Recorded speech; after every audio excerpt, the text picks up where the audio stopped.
Leitura diária da Bíblia, a Palavra de Deus. Normalmente eu faço a leitura à noite, porque o dia é corrido, mas hoje estou aqui antes do meio-dia para iniciar a leitura, experimentar e ler ela antes. É a primeira vez que eu estou pegando no celular, senão eu teria lido antes.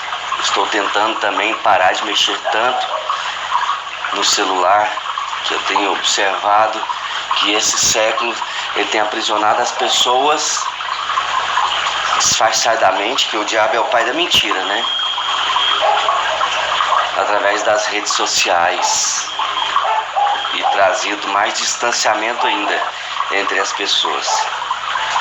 Então vamos lá, gente. Se você tem sua Bíblia, abra aí no livro de Mateus, capítulo 13. Eu estou no lugar errado. Zacarias. Mateus, capítulo 13. E vamos dar início a mais uma impactante leitura da Palavra de Deus, porque ela é viva e eficaz. Nada que você faça para Deus é em vão,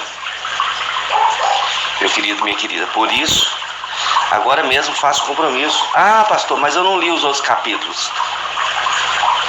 Não leu, né? Fazer o quê? Vamos começar daqui para frente. Deus não olha o seu passado, Deus vê o seu coração, o seu presente. E o seu presente muitas vezes está envolvido com marcas e decepções que o impede de buscar a Deus. Mas muito pelo contrário, as marcas e decepções têm que te impulsionar a buscar ainda mais o Senhor. Evidentemente porque precisa de cura e restauração. E Deus é a fonte da cura, Deus é a fonte do amor, Deus é a fonte do perdão, Deus é a fonte de luz, Deus é a fonte da provisão, Deus é a fonte do milagre. Deus é a fonte. Então, entenda, se te falta algo na vida, certamente é o Senhor. Amém? Iniciemos então a nossa leitura da Palavra de Deus. Mateus capítulo 13. Diz assim: Naquele mesmo dia, Jesus saiu de casa, foi para a beira do lago da Galileia. Sentou-se ali e começou a ensinar. A multidão que se ajuntou em volta dele era tão grande que ele entrou num barco, sentou e o povo ficou em pé na praia. Jesus usou parábolas para ensinar muitas coisas e ele disse: Escutem, certo homem saiu para semear. Quando estava espalhando as sementes, algumas caíram na beira do caminho e os passarinhos comeram tudo. Outra parte das sementes caiu num lugar onde havia muitas pedras e pouca terra. E as sementes brotaram logo porque a terra era funda, mas quando o sol apareceu, queimou as plantas. Elas se secaram porque não tinham raízes. Outras sementes caíram no meio de espinhos, que cresceram e sufocaram as plantas. Mas as sementes que caíram na terra boa produziram na base de 100, de 60 e de 30 grãos por um. E Jesus terminou dizendo: Se vocês têm ouvidos para ouvir, então ouçam. É exatamente o que eu estava falando agorinha, gente. Para Deus nada é em vão. Nada é em vão. Pode ficar tranquilo. Talvez você está plantando hoje, plantou no seu passado, sementes que foram em terras que não frutificaram. Não deu certo as coisas que você queria na sua vida. Mas não desista, você está no caminho. A próxima terra é a terra fértil. Você aprendeu já como plantar. Agora é só fazer mais uma vez que vai dar certo. Como diz a música, vai dar tudo certo se a gente colocar a nossa fé em ação. Vai dar tudo certo. Então os discípulos chegaram perto de Jesus e perguntaram: Por que é que o Senhor usa parábolas para falar com estas pessoas? E Jesus respondeu: A vocês Deus mostra os segredos do reino do céu, mas a elas não. Viu, gente? Novamente, que existe dois tipos de pessoa. Pois quem tem receberá mais, para que tenham mais ainda. Mas quem não tem, até o pouco que ele tem será tirado. É o que a gente vê as pessoas do mundo, né? Só se afundando cada vez mais. Por isso que eu uso parábolas para falar com essas pessoas, porque elas olham e não enxergam, escutam e não veem, e não entendem. Você está escutando e está entendendo? E assim acontece com essas pessoas, o que disse o profeta Isaías. Se retratando mais uma vez, uma conotação de uma passagem antes dessa Bíblia nossa, comumente usada entre todos, ter sido escrita. Vocês ouvirão, mas não entenderão, olharão, mas não enxergarão nada. Pois a mente deste povo está fechada, elas taparam os ouvidos, fecharam os olhos. Se eles não tivessem feito isso, os seus olhos poderiam ver, seus ouvidos poderiam ouvir e a sua mente poderia entender. E eles voltariam para mim e eu os curaria, disse Deus. Jesus continuou dizendo, versículo 16: Mas vocês, como são felizes, pois os seus olhos veem e os seus ouvidos ouvem. Eu afirmo a vocês que isso é verdade. Muitos profetas e muitas outras pessoas do povo de Deus gostariam de ver o que vocês estão vendo, mas não puderam. E gostariam de ouvir o que vocês estão ouvindo, mas não ouviram. Está falando no Antigo Testamento, né, gente? Então, escutem e aprendam o que a parábola do semeador quer dizer. As pessoas que ouvem a mensagem do reino, mas não entendem, são como as sementes que foram semeadas na beira do caminho. O maligno vem e tira e foi semeado no coração delas. As sementes que foram semeadas onde havia muitas pedras são as que ouvem a mensagem e aceitam logo com alegria, mas duram pouco porque não têm raiz. E quando, por causa da mensagem, chega o sofrimento e as perseguições, elas logo abandonam sua fé. Outras pessoas são parecidas com as sementes que foram semeadas no meio dos espinhos. Elas ouvem a mensagem, mas a preocupação deste mundo e a ilusão das riquezas sufocam a mensagem. Viu, não andeis preocupados e nem fissurado com dinheiro, riquezas desse mundo, e essas pessoas não produzem frutos. E as sementes que foram semeadas na terra boa são aquelas que possuem pessoas que ouvem e entendem a mensagem e produzem uma grande colheita. Viu como é que vai acontecer as coisas na sua vida? Você tem que concentrar, ouvir a mensagem e entender. Essa vai germinar. E aí quando você plantar, uma semente fértil, obviamente, vai colher 30, 60, 100 por um. Uma dessas, uma 100, outras 60 e outras 30 vezes mais do que foi semeado. Jesus contou outra parábola. Ele disse ao povo: o reino dos céus é como um homem que semeou sementes boas na terra em suas terras.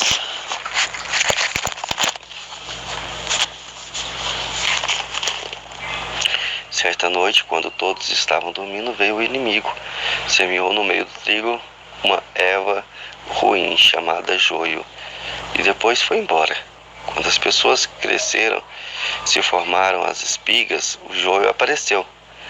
E os empregados do dono da terra chegaram e disseram: patrão, o senhor semeou sementes boas nas suas terras, de onde será que veio este joio? Foi algum inimigo que fez isso? Foi um inimigo que fez isso, respondeu ele. E eles perguntaram: o senhor quer que a gente arranque joio? Não, respondeu ele, porque quando vocês forem tirar o joio, poderão arrancar também o trigo. Deixem o trigo e o joio crescerem juntos até o tempo da colheita. Então eu direi aos trabalhadores que vão fazer a colheita: arranque primeiro o joio e amarrem em feixes para ser queimado. Depois colham o trigo e ponham no seu depósito. Jesus contou. Nossa, gente, isso é sério, hein? Por isso que tinha um dos 12 lá, era traidor. Jesus contou outra parábola, Ele disse ao povo: o reino dos céus é como uma semente de mostarda, e um homem pega e semeia na sua terra. Ela é a menor de todas as sementes, mas quando cresce, torna-se maior de todas as plantas. Ela até chega a ser uma árvore, de modo que os passarinhos veem e fazem ninhos nos seus ramos. Jesus contou mais esta parábola para o povo. O reino do céu é como o fermento que uma mulher pega e mistura em 3 medidas de farinha, até que ele se espalhe por toda a massa. Jesus usava parábolas para dizer tudo isso ao povo. Ele não dizia nada a eles sem ser por meio de parábolas. Isto acontece para se cumprir o que o profeta tinha dito: usai parábolas quando falar com esse povo, explicarei coisas desconhecidas desde a criação do mundo. 36. Então Jesus deixou a multidão e foi para casa. Os discípulos chegaram perto dele e perguntaram: conte para nós o que quer dizer a parábola do joio.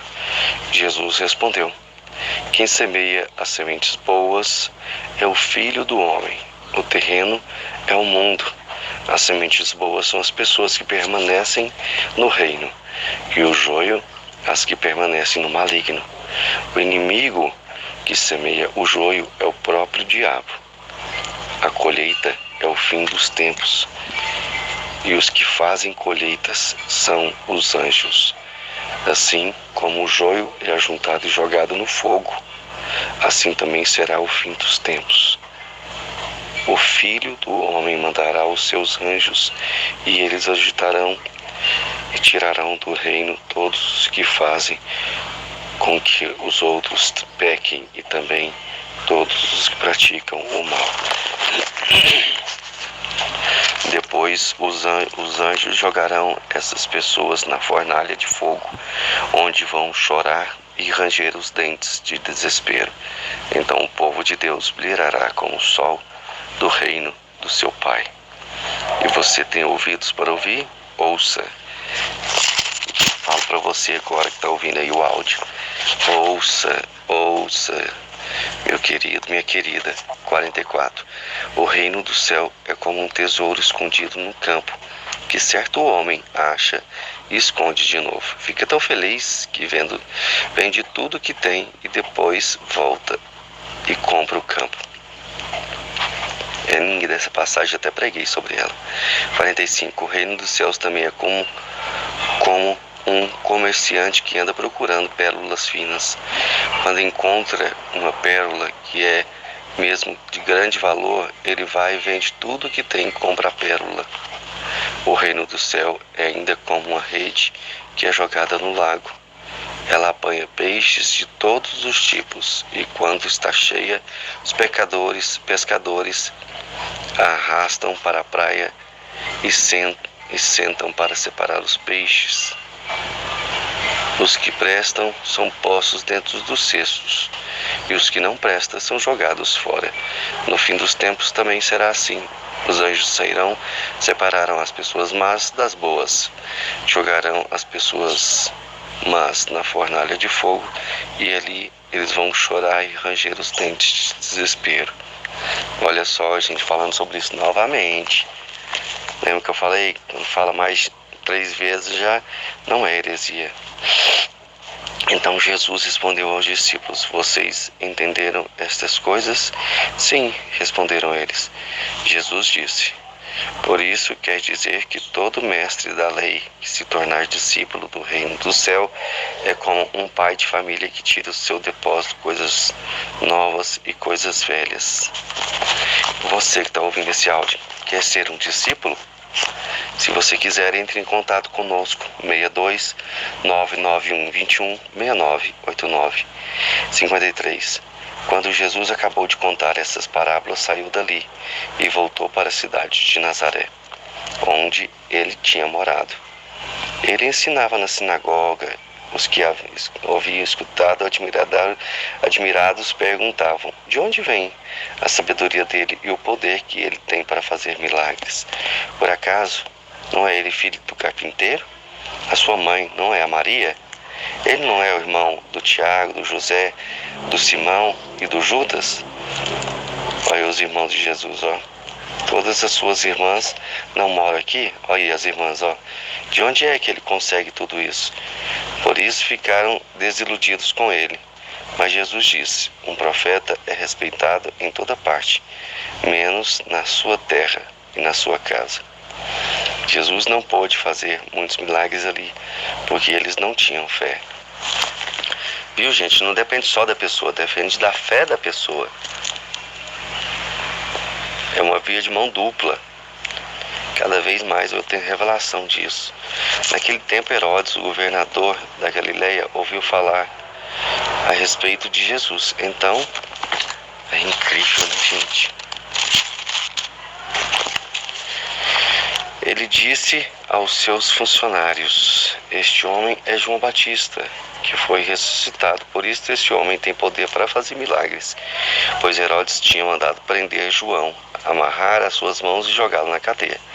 Ele havia feito isso por causa de Herodias, esposa do seu irmão Felipe. Pois João Batista tinha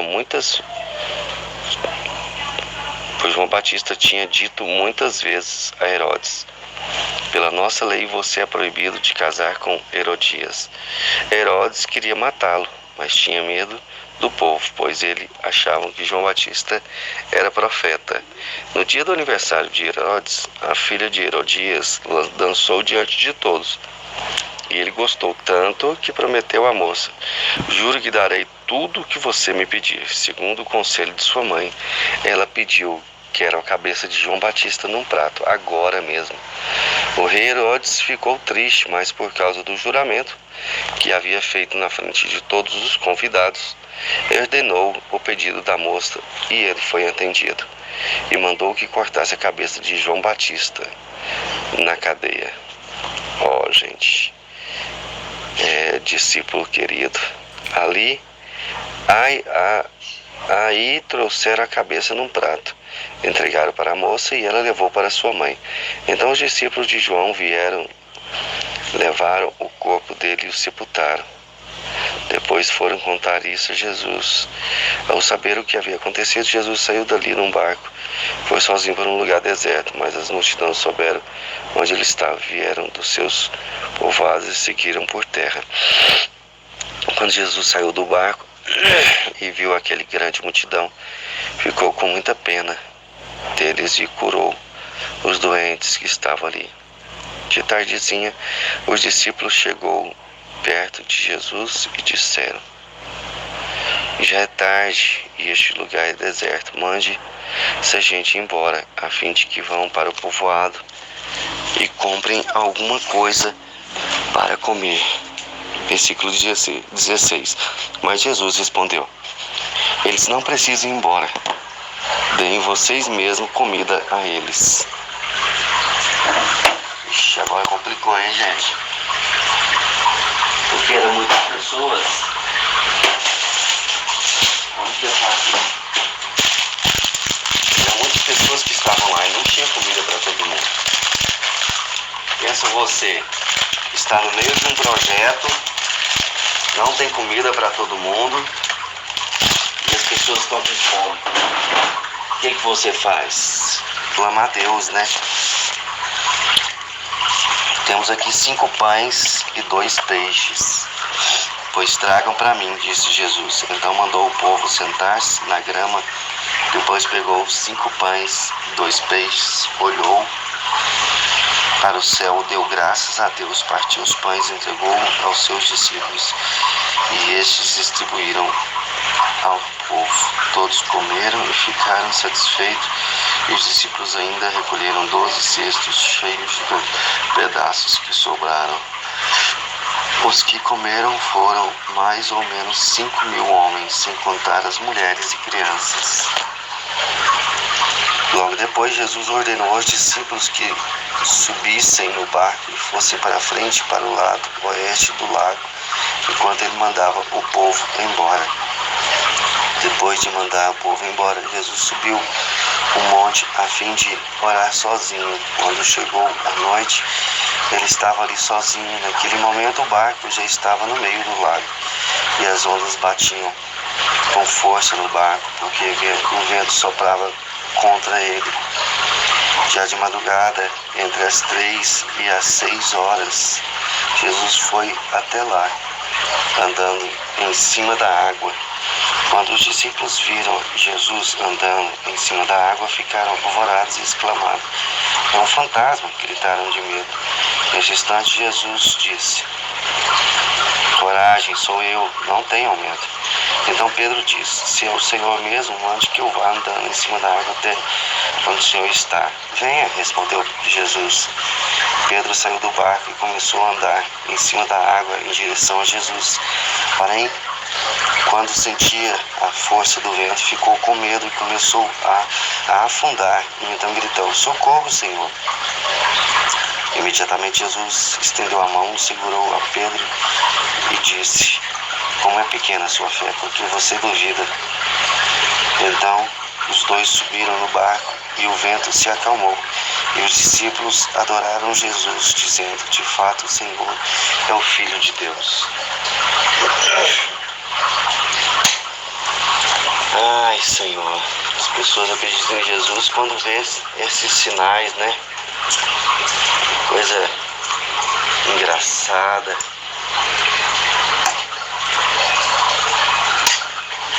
Aí sim disseram: "De fato, você é o Filho de Deus." Você não acha engraçado?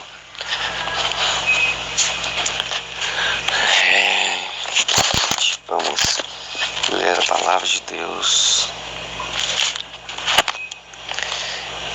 Interessante isso, viu?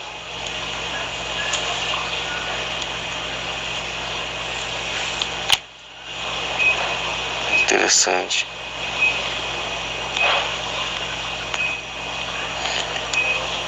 Ai, Senhor, você tem razão.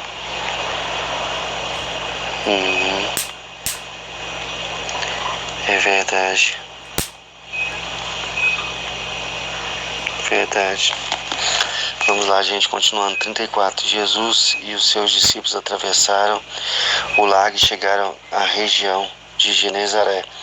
Ali um povo reconheceu Jesus e avisou todos os doentes da região vizinha. Então muitas pessoas levaram os doentes a ele, pediram que deixasse que os doentes pelo menos tocassem na barra de sua roupa, e todos que tocavam nela ficavam curados. Capítulo 15. Então alguns fariseus e alguns mestres da lei vieram de Jerusalém para falar com Jesus e lhes perguntaram: Por que é que os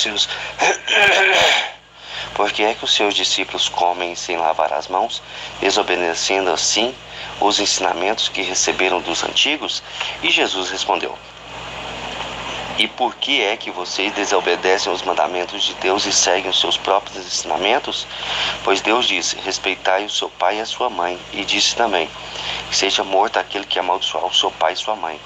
Mas vocês ensinam que, se alguém tem alguma coisa que poderia usar para ajudar os seus pais, em sinal de respeito, mas diz: eu dediquei isso a Deus, então não precisa ajudar o seu pai. Assim vocês desprezam a mensagem de Deus para seguir os seus próprios ensinamentos. Hipócritas.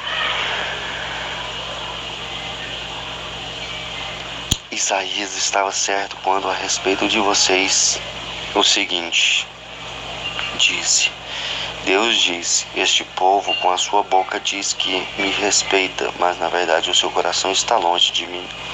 A adoração deste povo é inútil, pois eles ensinam leis humanas como se fossem meus mandamentos. Existe diferença grande, né, gente? Jesus chamou a multidão e disse: escutem e entendam.